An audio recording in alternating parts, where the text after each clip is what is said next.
San Miguel sa tahirit na, igawas na. Ang San Miguel Pale Pilsen, sarap laging kasama. Drink responsibly. Ang San Miguel Pale Pilsen 320 ml, 40 SR pera. Ang Grande, 105 SR pera. Palit na! Drink responsibly. Ito ang DXDR 981 sa Dipolog City. Basta balita at serbisyo publiko. Tatak RMN.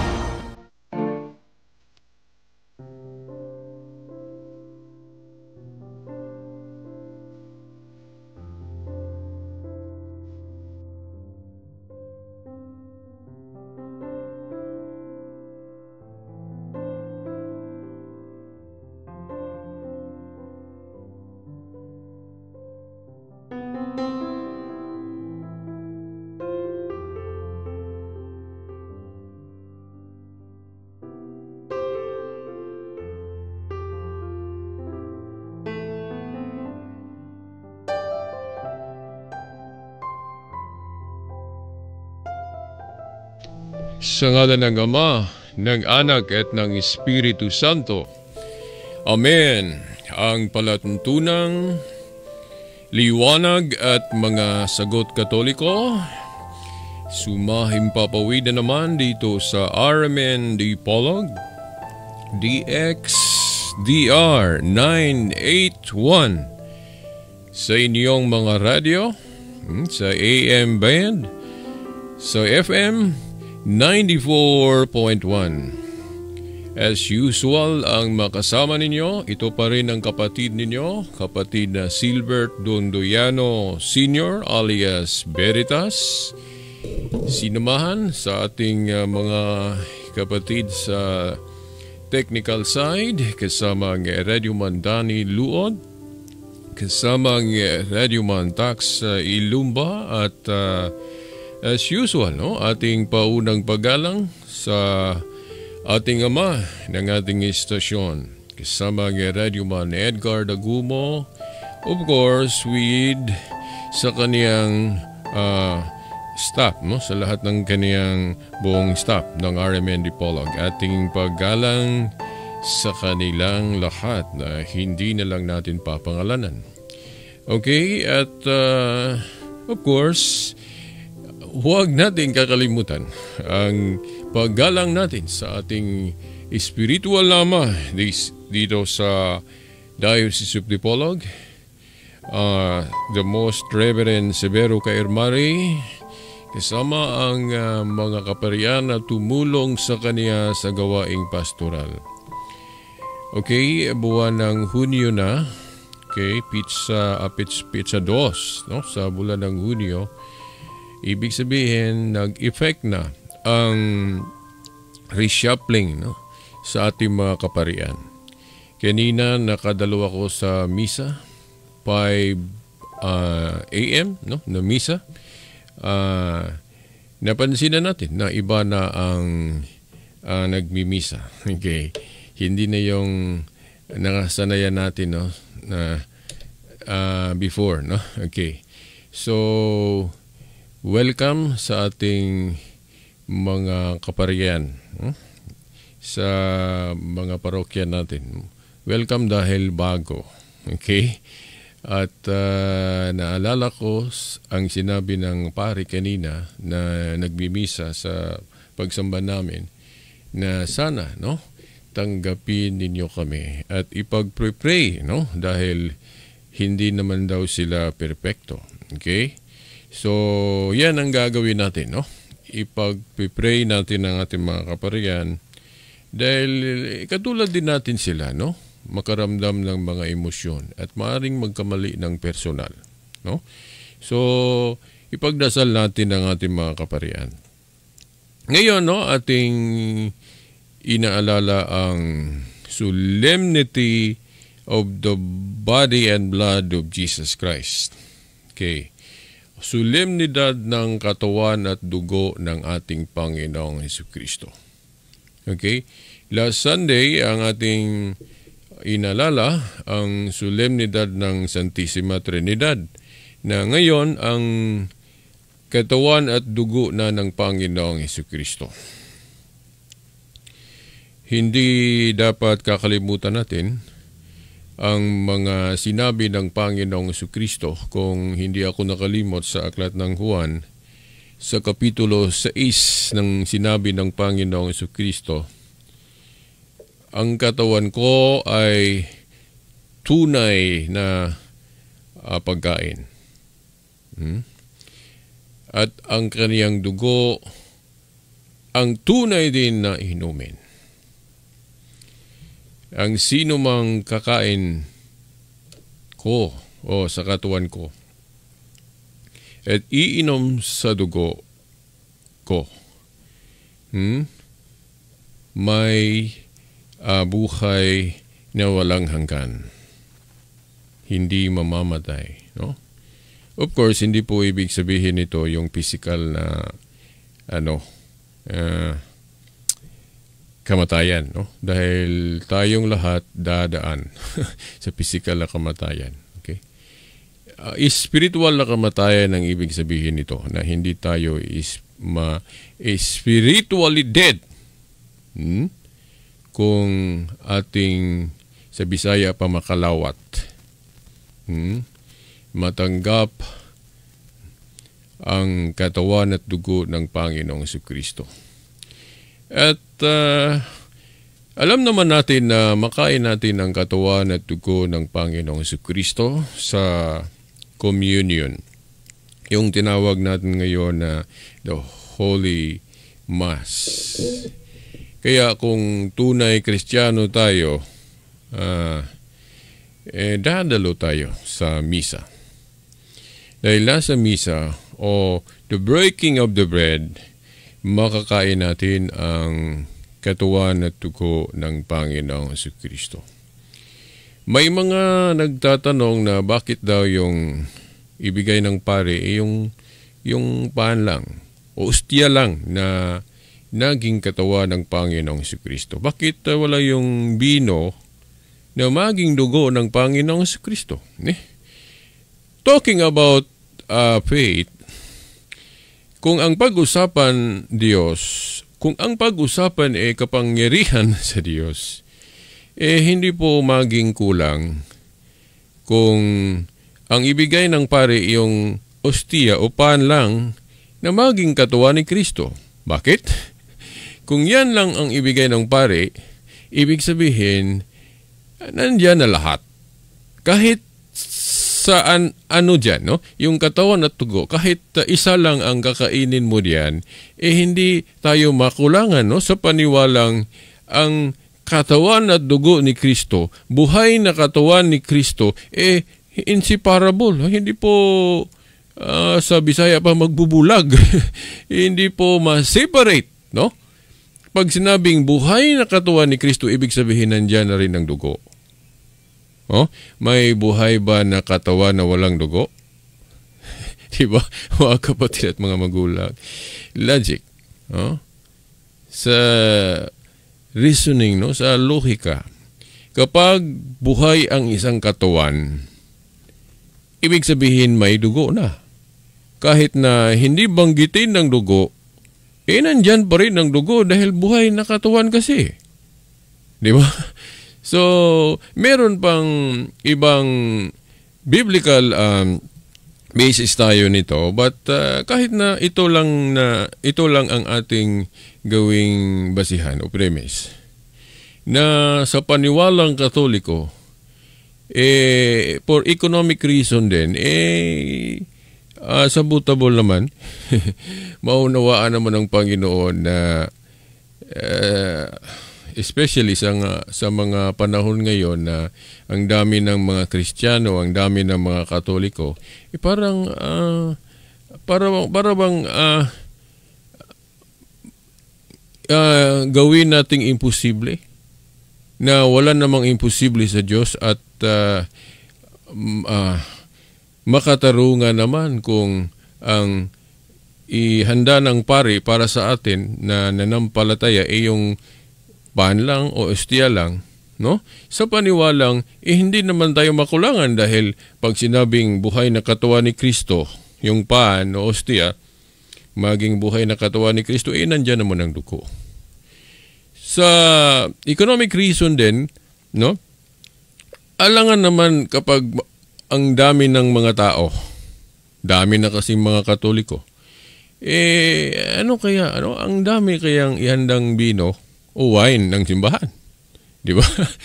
Hindi ba pwedeng isa lang dyan, no? Sa dalawa. At unawaing maging hindi kulang. Bakit kulang? May imposible ba sa Diyos? At saka, kung ginawa yan ng simbahan, ibig sabihin, may pahintulot ang Diyos sa langit. No? Ano ba ang ginawang batayan natin niyan? No? Kung may modification ang simbahan, no? Hindi ba magpahintulot ang Diyos? Now, siguro nakalimutan ng iba yung mga nag-against sa Holy Eucharist o sa misa ng Katoliko na sabi nila kulang daw yung ibigay ng pare sa yung liturgy of the body. If I'm not wrong, liturgy of the Holy Eucharist, no? Dahil yung ibinigay ng pare sa mga natin yung pan lang, hostia lang. Pero aking uulitin, kahit na pan o hostia lang na maging katawan, buhay na katawan ng Panginoong Jesucristo, yung tinatawag nating transubstantiation. Pag sinabi kasing transubstantiation, ibig sabihin, hindi po napalitan yung itsura. Pero ang substance na napalitan na nang dahil sa kapangyarihan. Yun ang transubstantiation. Yung makita natin sa ating mga mata, ganun pa rin.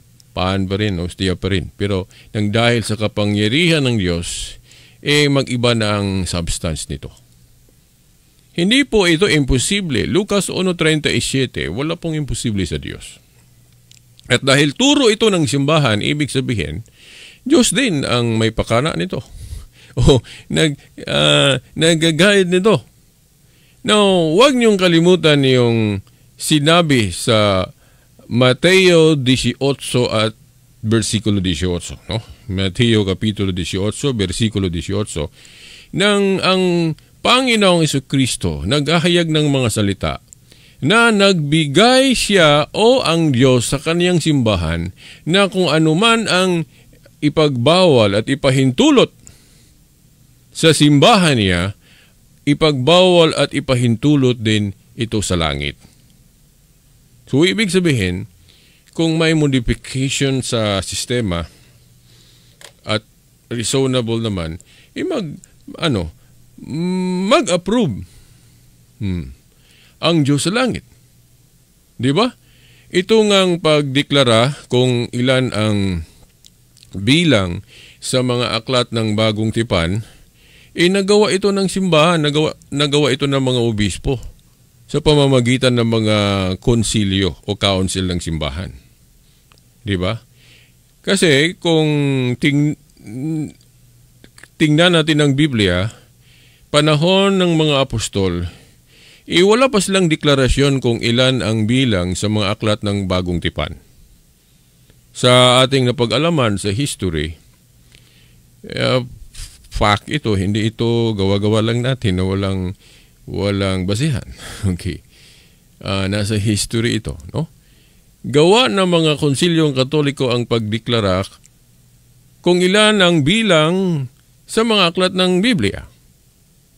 Sa aklat ng Old Testament at New Testament. Maaring sabihin natin yung nagdeklara sa Old Testament ang mga Hudyo, no? Pero sa ating napag-alaman, panahon ng Judaism, divided sila sa bilang, no? May tinatawag nating Alexandrian canon at Palestinian canon. Hindi po magkatulad ang buong bilang sa aklat ng mga Hudyo. Dahil yung Alexandrian canon, pattern ito sa Old Testament ng Roman Catholic Church. Yung may 7 books na yung may Maccabees, yung wala sa Protestant canon, sa Palestinian canon. So, kung ating alamin sa history, ang mga Hudyo ay hindi pa sila united. Hindi sila nagkakaisa sa kung ilan ang bilang na opisyal na bilang ng Old Testament. Dahil may 2 canon kasi ang Old Testament ng mga Hudyo. Alexandrian canon at Palestinian canon. Yung Palestinian canon, yun ang pattern sa yung Protestant natin na tinanggap na wala yung 7 books. Yung tinatawag nilang Apocrypha na sa atin, mga Katoliko, tinatawag natin itong Deuterocanonical. Di ba? Kapag tingnan natin ang history, Christian Council naman ang nagdeklara sa buong Biblia. No? Siguro, sasabihin ng iba na kita ko kasi yung debate ni Father Darwin at yung Baptist apologists na kilala ko din, no? Naka-debate ko din iyon ng informal, no, sa chat, no? Si Ray Ann Puentes, okay, sa Facebook, okay? Naharap siya ni Father Darwin sa debate tungkol sa Biblia, no? At naalala ko na sinabi ni Ray Ann Puentes ng Baptist na nagtanong siya at sinagot naman ni Father Darwin na para bang kampante sila kung ang Old Testament ang nagkokolekta nito yung mga Hudyo, hindi ang Roman Catholic Church. Okay. Pero sa tema kasi sa debate, buong Biblia. Hindi po yung Old Testament lang.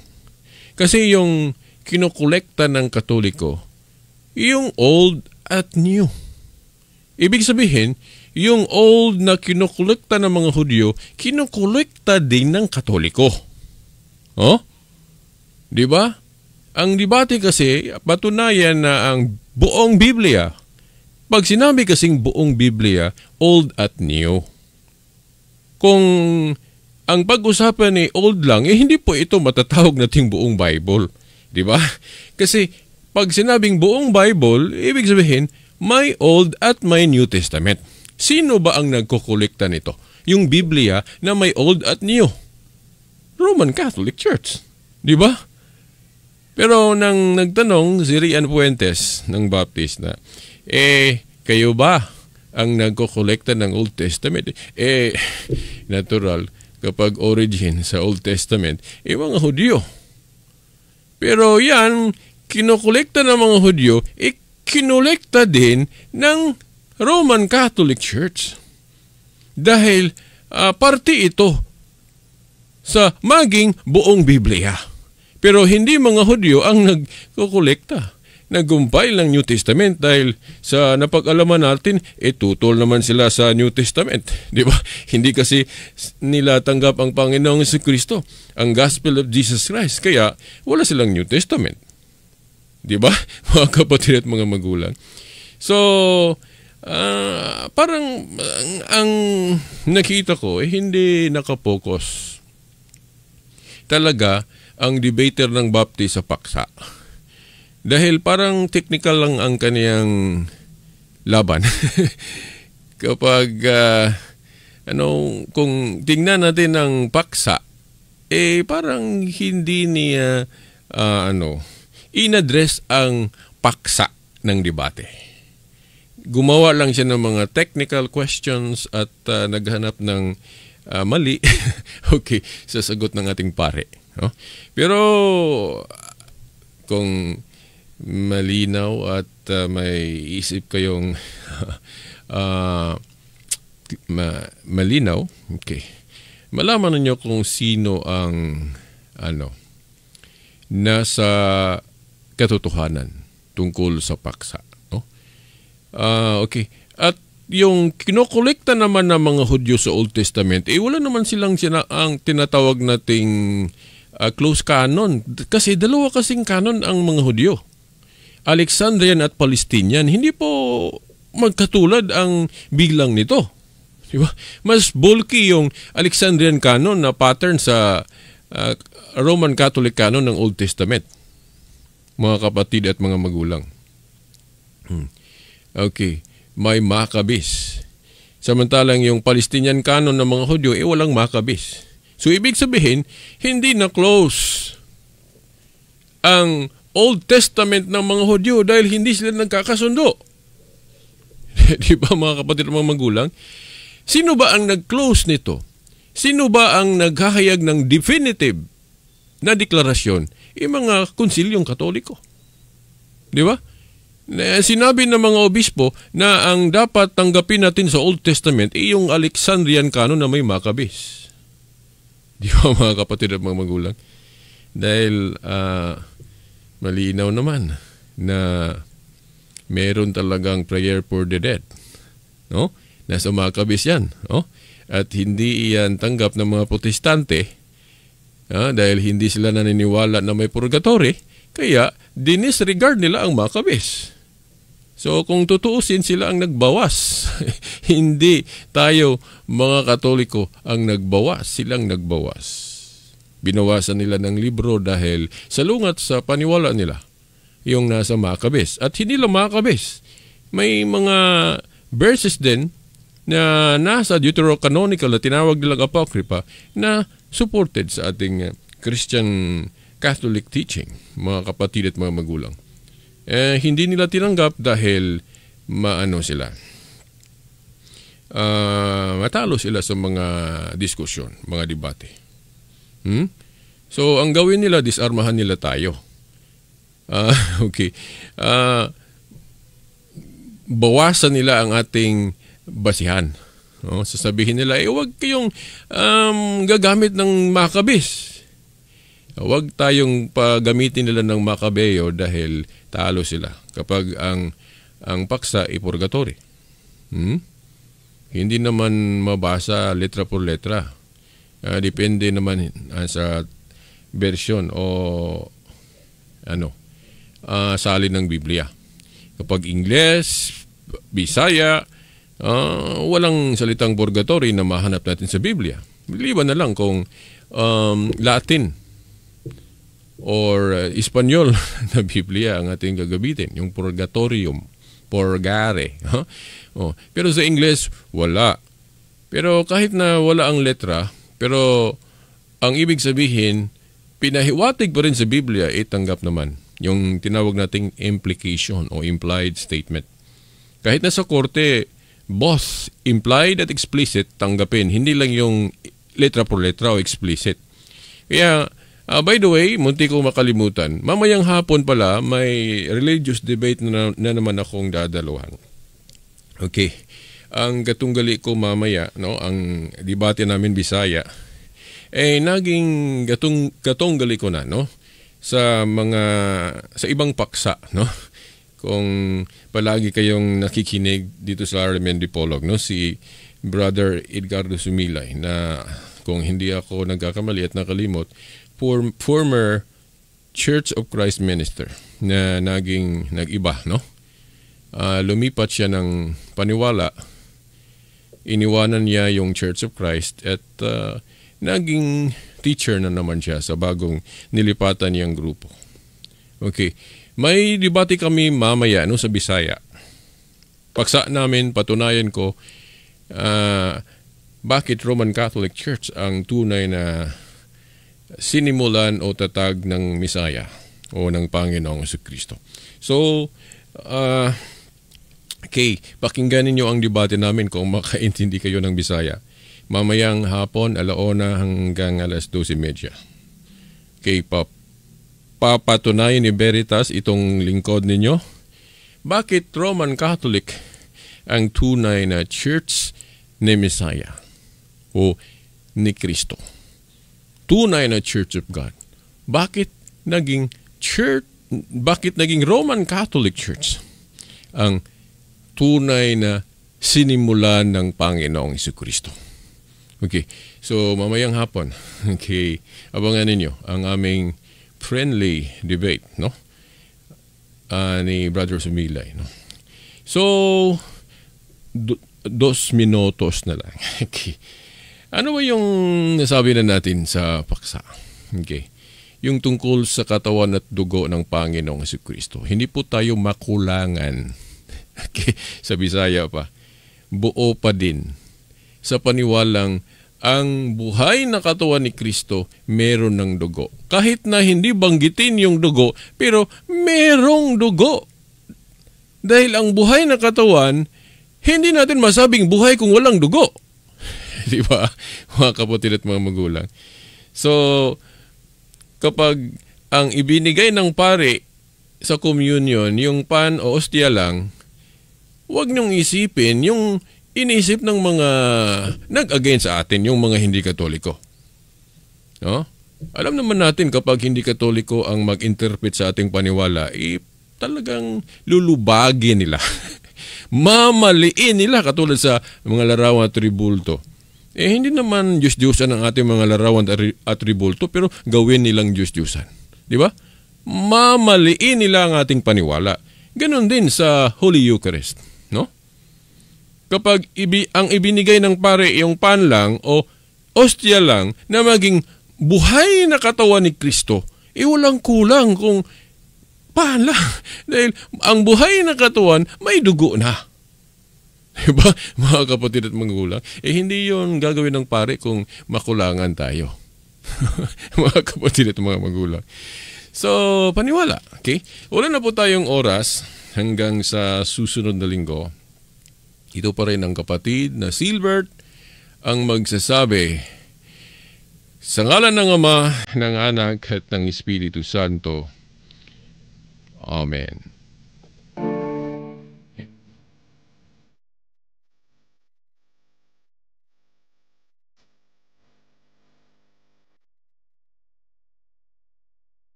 Tatak RMN.